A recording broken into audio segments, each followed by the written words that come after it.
for a long time that Paul Manafort was facing trouble. But when it's connected to the CNN report breaking tonight, as you mentioned, that Paul Manafort was wiretapped by the government before the election and then after the election as well, this is catching some people close to the president off guard. They're telling me they're still trying to get a handle on what all of this means for Robert Mueller's investigation. One thing we know for sure tonight is that it's putting more pressure on Paul Manafort because this is pretty aggressive in terms of how Mueller's team is going after him. The other point, though, that I should mention is that someone close to the president just mentioned to me that they believe the second wiretap of Manafort that came after the election may be connected to the dossier that targeted President Trump that has been discredited. And that may be raising alarm bells inside the government in terms of how the court order was obtained to continue the wiretapping based on potentially a dossier that has been discredited. Very quickly, this is coming amid, a very interesting leak today in the New York Times as well, before all of this about Manafort, about some tensions in the president's legal team. Specifically, the New York Times reporting that one of their reporters basically sat a few days ago right near two members of the legal team. You see him right there, John Dowd and Ty Cobb, when they were having lunch in Washington at a steakhouse. And this reporter basically overheard them talking about concerns that Ty Cobb specifically had about the president's counsel inside the White House, Don McGahn. You see John Dowd there on the left. He's the outside attorney for the president's legal team in this Russia probe. Ty Cobb on the right is also helping the president's legal team, but from inside the White House. And what was overheard allegedly by this New York Times reporter was Ty Cobb there on the right raising questions about the chief White House counsel, Don McGahn, and whether or not he was turning over enough documents to Robert Mueller. You see Don McGahn there on the left, Robert Mueller on the right. McGahn's position, basically, Martha, is that they have to be careful about turning over too much information to Mueller because that could have an impact on the institution of the presidency, of the executive branch long term in terms of executive power. But what Ty Cobb and others are privately saying is they want to turn over as much emails and other documents to Robert Mueller as possible because they simply do not believe that an obstruction of justice charge can be brought against this president. And so Ty Cobb and others in the president's legal team, I'm told, believe that the sooner they can get this information to Robert Mueller, Paul Manafort, General Flynn, others may be facing legal jeopardy, but they simply don't think the president will face anything like that. So they want to turn over as much as possible, Martha. Yeah. We spoke with Trey Gowdy not too long ago about whether or not the dossier was used as a way to legitimize a part of this investigation. And if it was used for those wiretaps, that's going to bring that into question. Absolutely. Ed, thank you very much. That's the breaking news tonight. Good to see you, too. Breaking news, a CNN exclusive breaking at this moment. Sources say federal investigators wiretapped the former Trump campaign chairman Paul Manafort before and after the election. What did they learn? Plus, Trump's legal team talking details about the Russia investigation out loud at a popular Washington restaurant.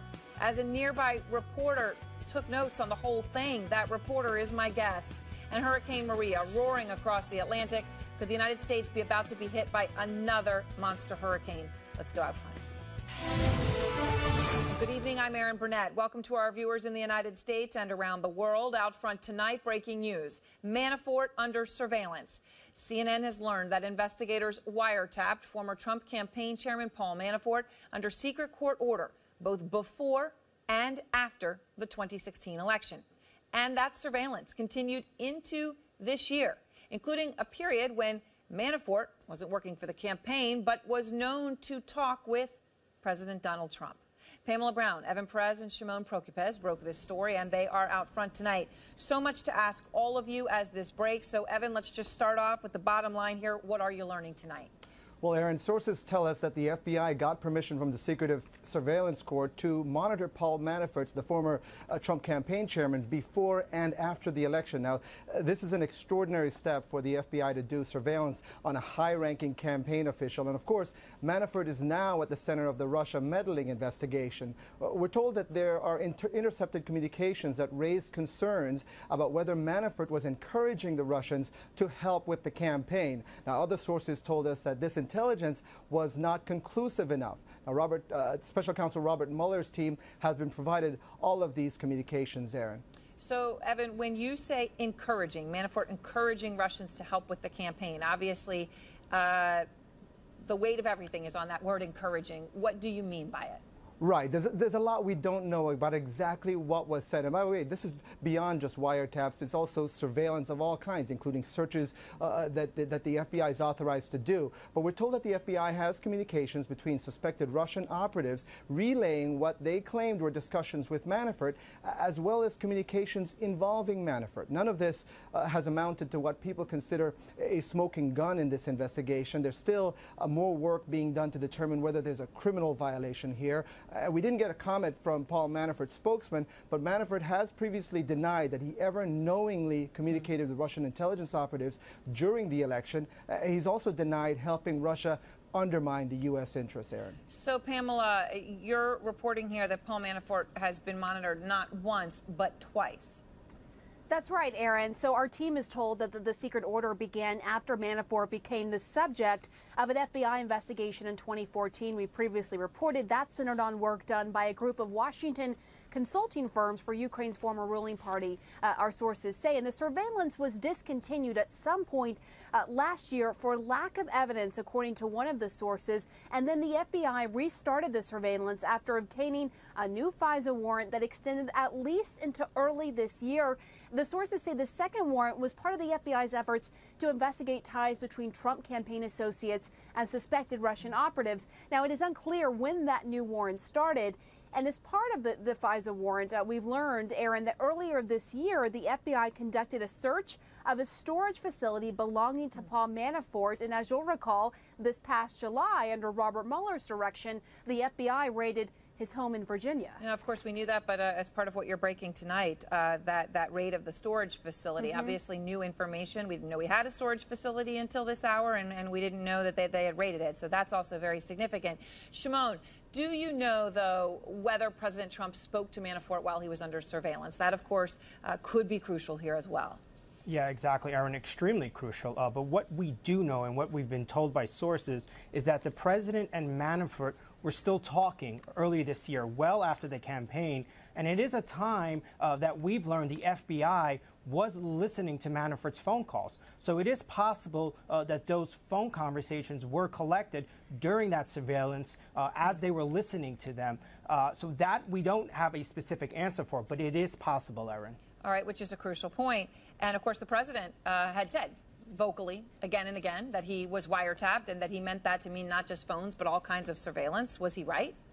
Well, not exactly. So we do know that, and the Justice Department has spoken out about this, and they have denied that the president's own lines were wiretapped. But as we said, it is possible that he was picked up on Manafort surveillance. We should know that Manafort does have a residence in Trump Tower, but it is not clear if the FBI did surveillance on Manafort at Trump Tower. Aaron. So Pam, what does this mean, all of this, for the Mueller investigation? As you and Evan point out, he now is in possession of whatever came from this wiretap. Right. He is in possession. It is in his hands. And the Paul Manafort investigation has been really the most visible investigation under Robert Mueller. The special counsel started in May. And we know that there was a raid on his storage facility before Robert Mueller took over. But then you have that raid this past July. It's unclear if those stemmed from any of the intelligence that was gathered under the FISA warrant. But it is clear that investigators are still very interested into Paul Manafort under the direction of Robert Mueller, Aaron. And Evan, a couple questions here. One, obviously, Manafort for some time with all of this focus, I'm sure, has been careful in what he says and how he communicates. But do you know if this surveillance is still ongoing in any way? And what is the significance that they were able to get this crucial FISA warrant to do it? Well, we don't know exactly when the timeline of this surveillance, whether it has ended, whether it is continuing to this day.